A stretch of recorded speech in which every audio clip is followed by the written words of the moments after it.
Friends, welcome back to the my new video guys and my YouTube channel. Today friends, we are going to talk about guys how to disable Find My device setting in Realme phone device. Friends, you want to disable your Find My device setting, you don't want to use guys Find My device setting. So friend, how can you disable? Today I will show you in this video guys.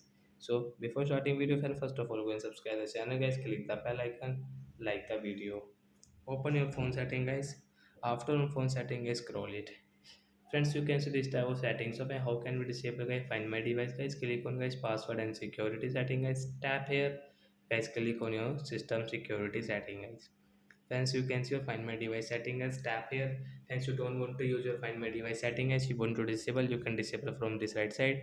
Find my device will disable guys. We cannot use find my device setting means we cannot track our phone guys. So like that guy, you can disable if you want in your Realme phone. Find my device setting, we can disable. So that's it guys. Thanks for watching the video. Bye guys.